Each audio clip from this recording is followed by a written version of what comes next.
c'est un livre hommage, c'est un livre qui raconte l'histoire d'un fils qui aime son père et qu'il n'a pas connu. Donc je commence le livre en décrivant un peu l'accident de la route qui a coûté la vie à mon père. Et cette mort-là, je la lie à l'angle mort économique, c'est-à-dire le fait que le chemin de fer et le rail, jusqu'à présent, étaient un peu dans l'angle mort de la politique économique du Sénégal.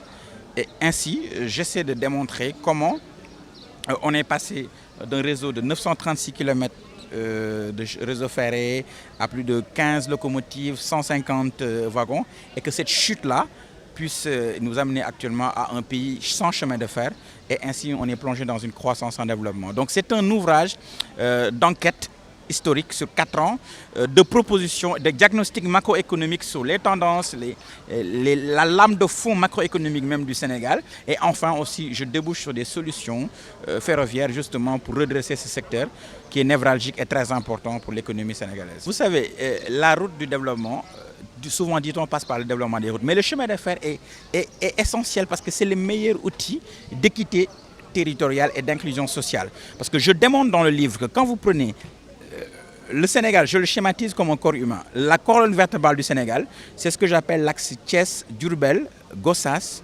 Guinguinéo, Koungheul, Kaffrine et Tambacounda. Cet axe-là, la colonne vertébrale, avec l'arrêt du chemin de fer, a été brisé. On a brisé la colonne vertébrale de l'économie sénégalaise et depuis lors, on est dans une croissance et un développement, on est en train de se tourner les pouces, on pédale dans le vide et le pays n'avance pas parce qu'il n'y a pas le rail qui est cette infrastructure, cet outil extrêmement important qui permet de porter le développement du Sénégal et d'être dans une vision qui soit assez holistique pour tout très bien faire. Je veux saluer le renouveau actuellement annoncé par les nouvelles autorités, en l'occurrence le président de la République Bassirou Diomaye Faye et le Premier ministre Ousmane Sonko, que nous soutenons, dont on salue l'élection et on est prêt à travailler avec eux justement pour redresser ce chemin de fer-là. Pour répondre à votre question, évidemment, parce que quand vous faites une analyse géographique du pays, vous vous rendez compte que le Sénégal est un pays, quand vous l'étalez, les zones de production sont différentes des zones de consommation. Et c'est ça qui fait qu'on a un besoin logistique très important.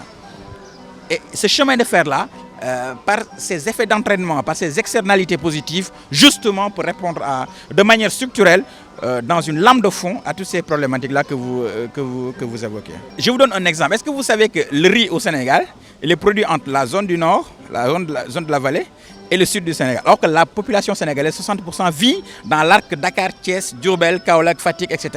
Donc, il faut transporter le riz. Et il n'y a pas meilleur moyen logistique pour transporter des vracs pondéreux que le chemin de fer. Donc il n'y a pas plus essentiel. Donc c'est absolument crucial. Cette politique-là que décrit le président public, c'est une excellente chose. Moi, je la soutiens des deux. Mais à côté, de manière plus profonde, il faut aller vers un développement, un redémarrage du chemin de fer pour que ça soit très efficace. Alors, ce que je voudrais dire par là, c'est qu'on peut avoir de la croissance, on peut avoir des bons chiffres, etc. Mais le véritable développement, c'est quand les populations, localement, peuvent jouir pleinement de toute leur potentialité. Par exemple, moi, mon papa est à Guinguinéo. Si j'arrive à être à Guinguinéo, à être heureux, à utiliser toutes mes potentialités, donc là, on a vraiment le développement. Et c'est ça que porte actuellement le slogan d'économie endogène. Parce que seul le chemin de fer peut permettre une économie endogène du pays, etc.